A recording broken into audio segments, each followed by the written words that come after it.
네, 그럼 강의를 시작하도록 하겠습니다. 제가 이제 올려드렸던 그 강의 계획서 혹시 다 확인하셨죠? 네. 그래서 이제 제가 듣기로는 그 송하인 교수님께서는 지리과를 해주신다고 하지 않으셨나요? 뭐 하신대요? 어? 강의 듣지 않으셨어요? 화요일에? 강의 계획서 빨리 끝났어요. 강의 계획서에 뭐 어떤 내용이 있었나요? 예?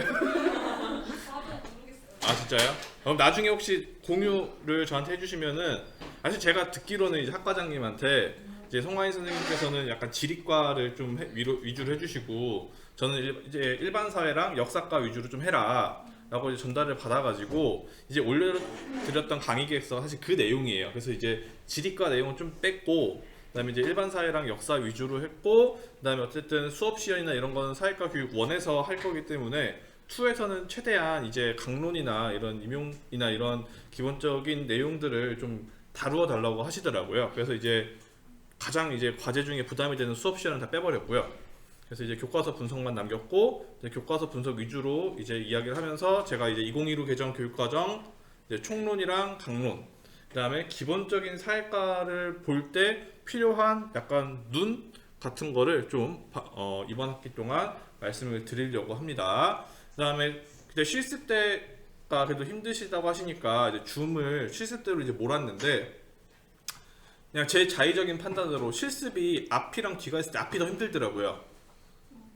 준비를 앞쪽에 다 하니까. 그래서 이제 앞에 5주 중에 앞에 3주를 줌으로 돌려서 이제 편성을 했고, 그다음에 실습 전주에 혹시 바쁘실까요? 제가 이게 학교마다 달라서, 저희 학교는 서울교대 교생 실습학교거든요. 근데 실습 오기 전에 이미 지도안이 다 나와야 돼요. 네. 그 다음에 실습을 와서는 수업하기 전에 선생님 앞에서 수업 시련을 오케이 될 때까지 해야 돼요. 밤 10시든 11시든. 그게 통과가 안 되면 수업을 못 해요. 그 다음에 지도안 짜고 발문 과정안까지 전체 다 해가지고 세트가 완성이 돼야 수업에 투입이 되지, 안 되면 수업을 그냥 못하게 하고 그냥 F를 주거든요. 그래서 근데 이제 지금 학교마다 사실 모든 전국 교대가 실습의 형태가 다르다 보니까 어떻게 되는지 몰라서, 일단은 중간고사도 원래 8주차에 보통 하시는데 9주차로 뒤로 그냥 밀어놨어요. 혹시나 해서 이제 실습 앞에 좀 쉬어 가시라고, 천천히 그때 과제 낼 거 내고. 그래서 이제 그렇게 알아두시면 되고, 다만 이제 그 내용들을 앞으로 좀 다 쪼개가지고 이제 앞으로 이제 이번 주부터 한 2, 3주간은 조금 내용이 좀 많을 텐데, 이제 그게 이제 뒤에서 배울 내용들을 앞에서 좀 많이 배운다라고 생각을 하시면 될 것 같습니다. 자, 그래서 오늘은 이제 사회과의 기본적인 이제 분과에 대해서 말씀을 드려보려고 하는데, 다 아실 거예요. 우리나라에서 고등학교를 나온 사람이라면은 요즘에 또 뭐 문이과 통합이라고 이과생들이 사회도 배우고 이제 문과생들이 과학도 배우는 것 같은데, 그래서 아마 좀 익숙하긴 하시겠지만 중학교 때도 배우셨을 거고, 이제 천천히 말씀을 드려보도록 하겠습니다. 자, 지리는요, 좋아하는 사람들은 약간 덕후처럼 좋아하는 게 지리나 역사죠. 그래서 이제 제 친구들 중에도 3역사, 3지리 이런 거 수능에서 선택한 애들이 많아요. 근데 이제 초등학생들도 마찬가지인 게, 이상하게 역사랑 지리에 빠져있는 애들이 있어가지고 반에 한두 명씩, 그런 애들이 이제 우리 반에 있으면은 질문의 수준이 갑자기 높아져요.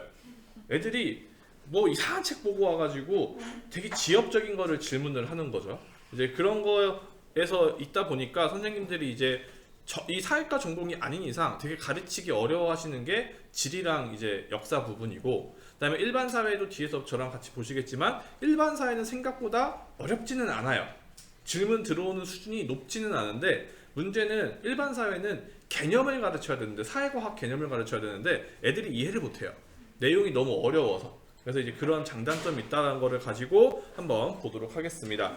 자, 이제 지리교육은 다 아시겠지만 뭐 땅에 대해서 배우는 거고, 뭐 인문지리도 있고 자연지리도 있고, 그다음에 뭐 세계지리, 한국지리 이런 다양한 영역들로 나뉘어지고 있습니다. 자, 그 중에 이제 교육부에서는 지리를 자연환경 및 인문환경에 대한 지식을 바탕으로 지리적 현상과 인간 생활 방식의 상호 관계를 이해하고 공간상에 나타나는 문제들을 지리적 관점으로 파악하여 대응할 수 있는 능력을 기르는 과목이래요. 저도 중학교 때도 배웠고 고등학교 때도 지리를 배웠거든요. 초등학교 때도 지금 가르치고 있고. 근데 제가 진짜 이거를 가르치고 있는지 모르겠어요. 사실 되게 저거를 배우고 나면은 우리나라에 있는 모든 학생들은 지리학자가 돼야 돼요. 내용들이. 근데 지금 저도 그렇고 여기 있는 선생님들도 그렇고 우리가 공간상에 나타나는 문제들을 지리적 관점에서 해결할 수 있을까요? 우리가 고등학교 때까지 그냥 공교육을 받았다는 전제하에 사실 거의 불가능합니다. 자, 그러다 보니까 우리가 머릿속에 원래 가지고 있던 지리교육, 역사교육 이러한 교육과 실제 교육과 교육학을 전공한 사람들의 머릿속에 있는 내용들이 되게 불일치해요. 나중에 이제 저랑 교과서나 지도서를 보시면 아시겠지만 지도서에 있는 내용을 가르치려면은 이거는 중학생들한테 가르쳐야 될 내용이지 초등학생들한테 너무 어려운 것들도 생각보다 많을 수도 있어요. 그래서 선생님들이 나중에 교과서를 보실 때 이 내용은 초등학교 4학년한테 좀 어려운 것 같은데요, 5학년한테 어려운 것 같은데요, 이런 거를 좀 비판적으로 나중에 많이 말씀을 해주시면 됩니다.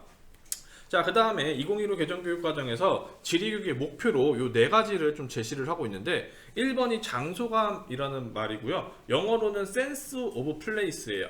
그래서 장소에 대한 감각을 이야기하는데 요게 2015 개정교육과정에서 처음 들어왔어요. 원래 이제 인문지리학에서는 굉장히 많이 쓰는 용어였는데 2015 개정교육과정에 처음 들어왔고 3학년 1학기 1단원이 요걸로 시작을 합니다. 장소감으로. 그 다음에 몇 년 전 임구에도 나왔어요. 장소감이 워낙 중요한 용어다 보니까. 그 다음에 이제 지리 도해력이라는 거는 지도를 읽는 능력이에요. 이것도 나왔습니다. 도해력이라는 게. 그 다음에 이제 공간 능력, 지리적 상상력을 키워주는 게 지리 교육의 목표인데 생각보다 장소라는 말을 많이 헷갈려 하실 거예요. 저희가 흔히 쓰는 말 중에 공간이라는 말도 좀 많이 쓰고 장소라는 말도 많이 쓰거든요.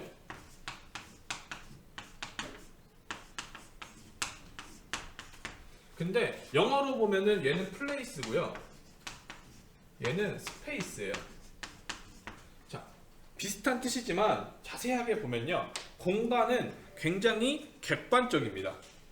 그래서 저는 광주교대에 강의를 나오기 전까지 광주교대라는 곳은 그냥 저한테 광주 지역에 있는 교육대학교인가 보다 라는 객관적인 정보만 가지고 있는 상태였죠.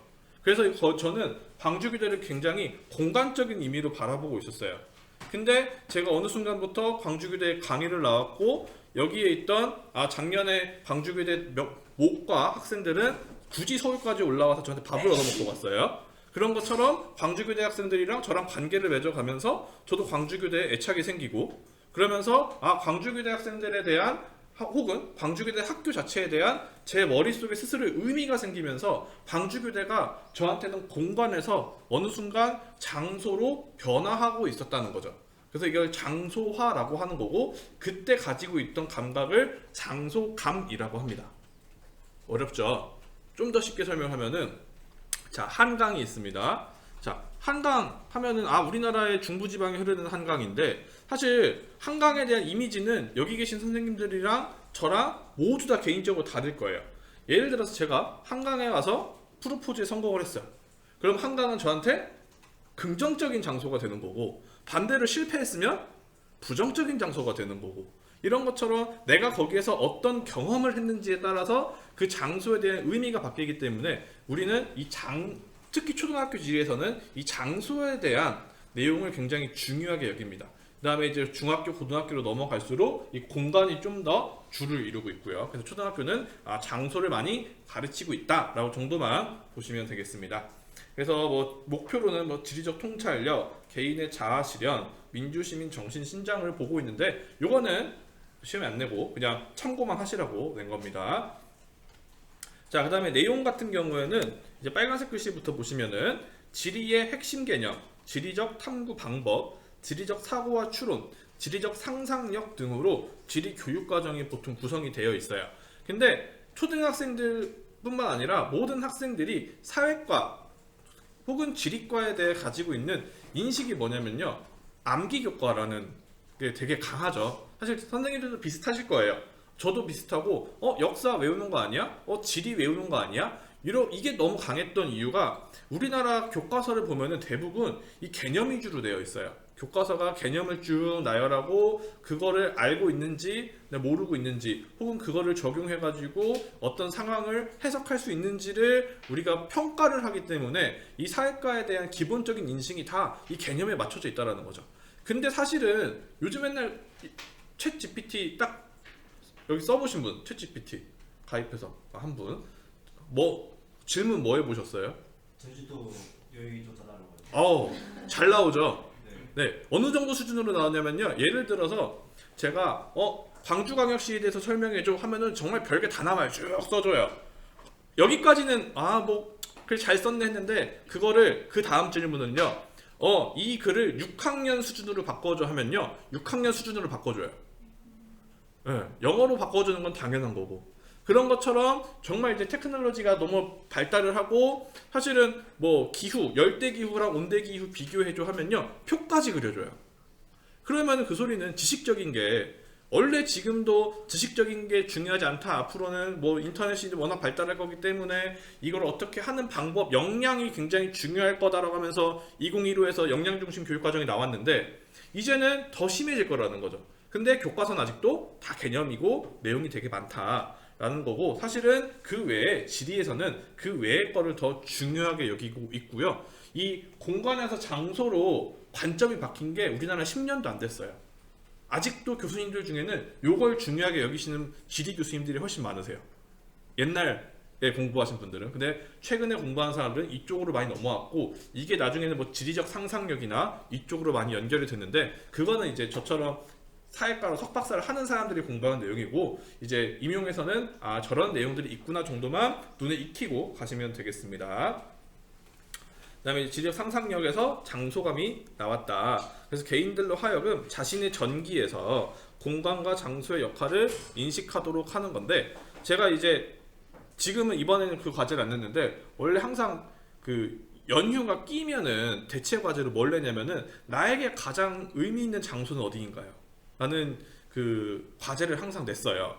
그러면은 이제 내가 쭉 뭐 20몇 년 살아오면서 가장 기억에 남는 장소 사진을 찍고 왜 그런지를 설명하는 게 과제였는데 그게 요 내용과 관련이 있는 거고 그다음에 초등학생들 같은 경우에도 자기가 살아가고 있는 생활 공간 내에서 내가 가장 좋아하는 장소가 있어요. 근데 학생들한테도 해보면은 별의별 곳이 나오는 게 사실 성인 대상으로 하면은 뭔가 다 있어 보이는 장소들이 나오는데요. 초등학생들은요 놀이터를 쓰는 게 아니라 놀이터의 미끄럼틀 안에 혹은 아파트 지하 뭐 이렇게 되게 세부적으로 나와요. 왜냐면은 걔네의 생활 공간은 그게 다거든요. 그 중에서 찾다 보니까 점점 작게 내려가는데 근데 그거의 장점은요 별의별 이유가 많이 나온다라는 거예요. 그래서 이제 그런 것에서 좀 차이점이 나는데 이런 거를 이제 사회과에서 가르치는 게 지금의 좀 트렌드다라고 보시면 되고 공간을 창조적으로 설계하고 이용하도록 한다. 그다음에 타인들에 의해 만들어진 공간적 형태들의 의미를 이해한다고 하는데 이거를 좀 더 쉽게 수업에서 적용하면은 우리 학교에서 가장 좋아하는 장소는 어디인가요? 이런 식으로도 할 수 있죠. 저는 그 체육관 창고 하나 있거든요. 유일하게 저를 찾지 않는 곳. 혼자 이제 속된 말로 짱 박혀 있을 수 있는 곳인데 전 거기를 좋아해요. 그런 것처럼 이제 개인의 의미가 굉장히 중요해지고 있다고 보시면 되고 그 다음에 이제 지리적 의사결정이 굉장히 이제 중요해지는데요. 이게 최근에 특히 서울 교사들끼리 만나면은 대화 중에 절반은 부동산이에요. 네. 얼마 전까지는 너무 올라서 이야기를 많이 했으면은 지금은 너무 떨어져서 이야기를 하는데 그 소리는 뭐냐면은 입지가 생각보다 우리 삶에 영향을 많이 준다라는 거예요. 이게 뭐 단순히 집도 있고요. 내가 사업을 할 거면은 사업처의 입지도 굉장히 중요한 거고요. 그다음에 내가 자녀가 있을 때 우리 가족이 어디 살아야 하는가, 학교는 어디를 보내야 하는가 이런 것도 다 지리적 의사결정이라는 거죠. 그래서 이제 예를 들면은 카페에서 커피를 마시는 상황입니다. 자, 나는 유용한 시간에 내가 가장 좋아하는 커피를 제공하는 가장 가까운 카페는 어디인가와 같은 위치에 관한 결정을 많이 한다. 커피 좋아하시는 분들은 좋아하는 카페 찾아가죠. 개인 카페 위주로. 그 다음에 일단 카페를 갔으면은 나를 충분히 따뜻하게 해줄 좋아하는 장소도 다 달라요. 그 테이블 중에 어떤 사람은 창가 좋아하는 사람이 있고 어떤 사람은 구석진데 뭐 내가 거기 알바를 좋아하면 알바 앞에 이런 것처럼 다양한 이유 때문에 선택을 또 한다. 결국은 이런 선택을 하려면은 그 장소에 대해서 정확하게 이해할 수 있는 지리적 사고력을 가지고 있어야 한다라고 보면 되겠습니다. 그 다음에 뭐 둘째적으로 가치적으로 뭐 공정무역을 선택하는 카페를 갈 것인가, 아니면은 뭐 내가 좋아하는 커피가 있는가, 이런 등등의 다양한 이제 가치관을 가지고 우리가 선택을 한다고 합니다. 그래서 이런 것도 다 지리 교육에서 담당하는 부분인데, 이런 거는 사실 교과서에는 거의 안 나오고요. 그냥 지리에 관심이 많으신 선생님들이 뭐 프로젝트 학습이나 창의적 체험 활동 시간에 많이 하시는 것 같아요. 자, 그다음에 자, 이분은 제가 굉장히 이제 좀 좋아하는 교수님이신데, 경인교대에 계신 사회과 교수님이세요. 이분은 약간 그 탐험가 느낌의 지도를 전공하시는 분인데, 앞에 잠깐만 이분이 생각하는 지리교육이 뭔지 잠깐 보고 가도록 하겠습니다.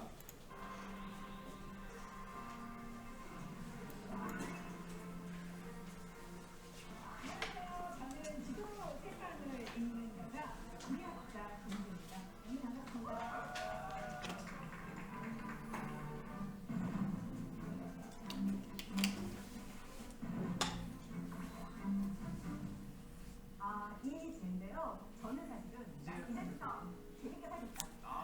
내가 한국에 가서 내가 재밌는 주제를 가지고 해보겠다라는 또 그런 나름의 인생 철학이 담겨 있답니다.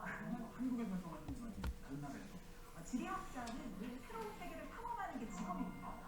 그래서 자기가 행복한 장소, 좋아하는 곳을 찾아가서 연구하는 거의 무한대의 자유가 있어요. 이거 보고 공부해서 지리학자 충분히 가능합니다. 지질학과 지리, 그러니까 약간 지질은 지질학적 편성이잖아요. 이게 한 가지 편성인 건지 아니면 좀 구분이 되어 있는 건지. 지질학은 사실은 그 땅 아래, 그렇죠? 지각판 아래에 있는 그런 현상들을 주로 연구하는 것이고요. 지리학은 인간의 생활과 있는 모든 공간이에요. 우리가 해양도 인간이 탐험을 하면서 그 연구가 넓혀지잖아요. 그래서 이제는 바다도 지리 연구되고 우주도 또 지리 연구가 되는 거예요. 그러니까 인간의 삶과 관련된 모든 공간을 연구하는 학문이라고 할 수 있겠습니다. 우리는 사실 지리를 그냥 교과서에서 배우고 암기해요. 일찍 교육으로. 네. 저희 학교에서. 근데요, 영국에서는 그렇지 않아요. 영국에서는 아이들이 뭐 강이든 뭐 산이든 바다든 그런 다양한 자연계에 가서 직접 관찰하고 체험 활동을 통해서 배워요. 그게 굉장히 차이가 있습니다. 지리는 절대 그런 학문이 아닌데 학생들이 굉장히 지루하게 느낄 수밖에 없는 거죠. 하지만 지리는 이게 완전히 우리 내재된 본능입니다. 생존 본능이라고 저는 생각하고요. 여태껏 제가 알던 지리랑은 굉장히 달라서 네. 오늘 뭔가 수업이 재밌을 것 같아요. 자, 오늘의 강연 주제. 지리가 힘이다. 지리가 힘이다. 네. 네, 빠른 저녁을 위해 이거 유튜브에 찾아보시면 나옵니다. 김희재 차이나는 클래스 치면 나오고요. 이분 책도 굉장히 많이 나와 있고, 얼마 전까지 우리나라는 역사에 관련된 강의나 책들이 정말 많이 나왔어요. 뭐 지금은 좀 주춤한 설민석도 있고요, 뭐 최태성도 있고, 다양한 역사 학자들 혹은 역사 교사들, 역사 강사들이 점점 많이 나왔는데, 한 최근 2, 3년 코로나가 시작이 되면서부터 지리에 관련된 책들이 요즘 꽤 많이 나왔어요. 지금 이거 같은 경우는 지리의 힘이라는 굉장히 전 세계적인 베스트셀러도 하나 나왔고요. 그다음에 제가 요즘 읽고 있는 거는 데이터를 가지고 지도를 좀 보는 책도 있는데, 그런 것도 나와 있고요. 이런 것처럼 이제 지리도 점점 더 중요해지고 있는데, 그다음에 최근에 지금 아까 또 부동산을 얘기하는데, 우리나라 부동산 가격이 지금 떨어지고 있는 이유를 하나 고르라면은 금리죠. 금리가 너무 많이 올랐어요. 대출 금리가. 근데 우리나라 금리가 왜 오르냐? 미국 금리가 올랐거든요. 그럼 미국 금리가 왜 올랐냐? 인플레가 너무 심해진 거예요. 왜냐면은 미국의 경기가 점점 좋아지고 있거든요. 그럼 미국의 경기가 왜 좋아지냐? 다양한 이유가 있지만 대표적인 거 하나 고르라면은 러시아와 우크라이나의 전쟁입니다. 근데 거기서 전쟁이 왜 났냐? 지정학적 위치 때문에.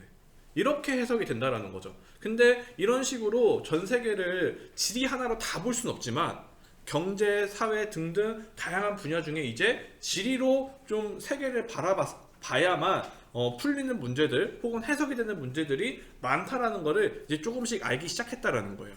그래서 이제 앞으로 지리가 좀 성장할 것이다 라고 보시면 되고, 네, 그 다음에 역사 교육입니다. 사실 지리를 더 얘기하고 싶지만, 자, 역사 교육은요, 역사 좋아하는 사람들은 정말 좋아요. 역사책도 많이 읽고요, 정말 범위가 넓고요, 지리보다 책도 많이 나와 있어요.